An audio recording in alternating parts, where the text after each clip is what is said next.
What is technology? Technology is a pencil which allows one to solidify ideas on paper for communication. Technology is an automobile which allows one to travel faster than feet would allow. Technology is a pair of eyeglasses which enables sight for those who need it. Applied technology itself is merely an extension of human attributes which reduces human effort, freeing humans from a particular chore or problem. Imagine what your life would be like today without a telephone, or an oven, or a computer, or an airplane. Everything in your home which you take for granted, from a doorbell to a table to a dishwasher, is technology generated from the creative, scientific ingenuity of human technicians, not money, politics, or religion. These are false institutions. And writing your congressman is fantastic. They tell you to write your congressman if you want something done. The men in Washington should be at the forefront of technology, the forefront of human studies, the forefront of crime, all the factors that shape human behavior. You don't have to write your congressman. What kind of people are they that are appointed to do that job? The future will have great difficulty. And the question that's raised by politicians is, how much will a project cost? The question is not, how much will it cost? Do we have the resources? And we have the resources today to house everyone, build hospitals all over the world, build schools all over the world, the finest equipment and labs for teaching and doing medical research. So you see, we have all that, but we're in a monetary system. And in a monetary system, there's profit. And what is the fundamental mechanism that drives the profit system besides self-interest? What is it exactly that maintains that competitive edge at its core? Is it high efficiency and sustainability? No, that isn't part of their design. Nothing produced in our profit-based society is even remotely sustainable or efficient. If it was, there wouldn't be a multi-million-dollar-a-year service industry for automobiles, nor would the average lifespan for most electronics be less than 3 months before they're obsolete. Is it abundance? Absolutely not.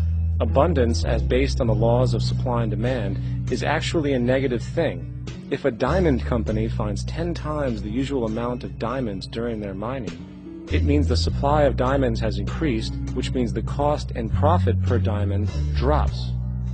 The fact is, efficiency, sustainability, and abundance are enemies of profit.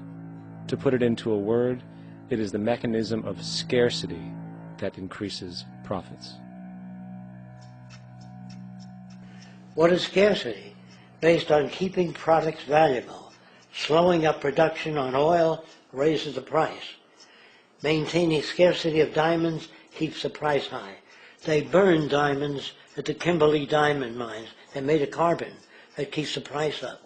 So then, what does it mean for society when scarcity, either produced naturally or through manipulation, is a beneficial condition for industry? It means that sustainability and abundance will never ever occur in a profit system, for it simply goes against the very nature of the structure. Therefore, it is impossible to have a world without war or poverty. It is impossible to continually advance technology to its most efficient and productive states. And, most dramatically, it is impossible to expect human beings to behave in truly ethical or decent ways.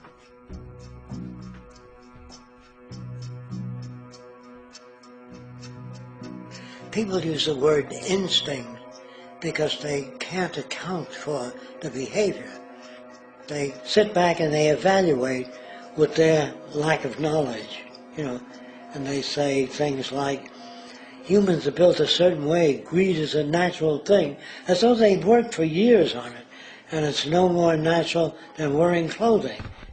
What we want to do is to eliminate the causes of the problems, eliminate the processes that produce greed and bigotry and prejudice and people taking advantage of one another and elitism, eliminating the need for prisons and welfare. We have always had these problems because we have always lived within scarcity and barter and monetary systems that produce scarcity. If you eradicate the conditions that generate what you call socially offensive behavior, it does not exist. The guy said, well, isn't that inborn? No, it's not. There is no human nature. There's human behavior, and that's always been changed throughout history. You're not born with bigotry and greed and corruption and hatred. You pick that up within the society. War, poverty, corruption, hunger, misery, human suffering will not change in a monetary system. That is, there'll be very little significant change. It's going to take the redesign of our culture, our values, and it has to be related to the carrying capacity of the earth, not some human opinion or some politician's notions of the way the world ought to be, or some religious notions of the conduct of human affairs. And that's what the Venus Project is about. The society that we're about to talk about is a society that is free of all the old superstitions, incarceration, prisons, police, cruelty, and law.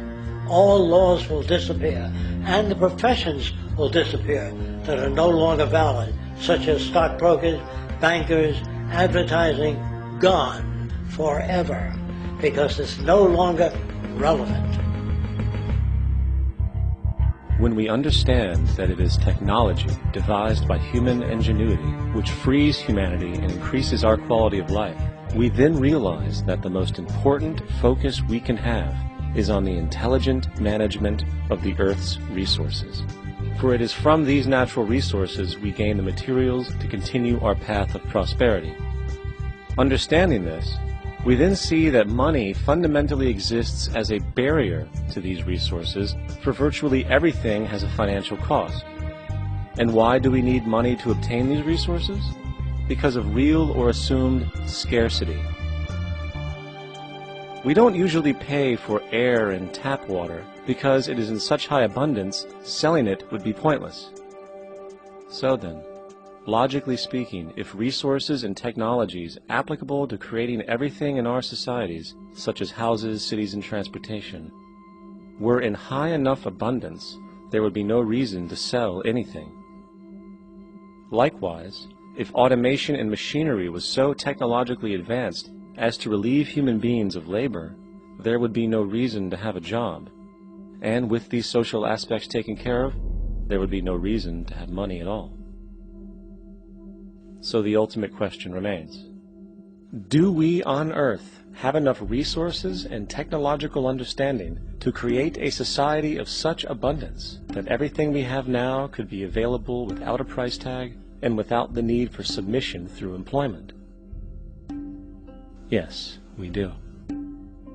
We have the resources and technology to enable this at a minimum, along with the ability to raise the standard of living so high that people in the future will look back at our civilization now and gawk at how primitive and immature our society was. What the Venus Project proposes is an entirely different system that's updated to present-day knowledge. We've never given scientists the problem of how do you design a society which would eliminate boring and monotonous jobs, that would eliminate accidents in transportation, that would enable people to have a high standard of living, that would eliminate poisons in our food, that would give us other sources of energy that are clean and efficient. We can do that out there.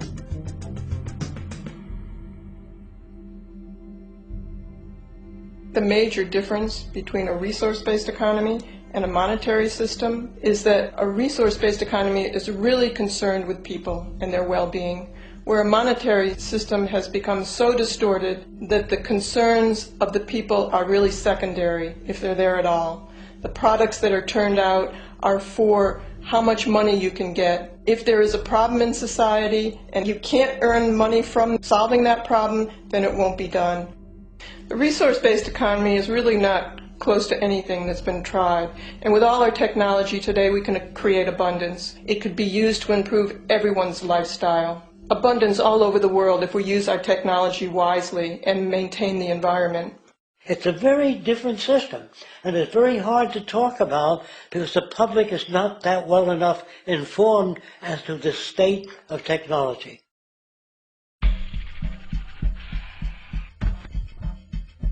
At present, we don't have to burn fossil fuels. We don't have to use anything that would contaminate the environment. There are many sources of energy available. Alternative energy solutions pushed by the establishment, such as hydrogen, biomass, and even nuclear, are highly insufficient, dangerous, and exist only to perpetuate the profit structure that industry has created.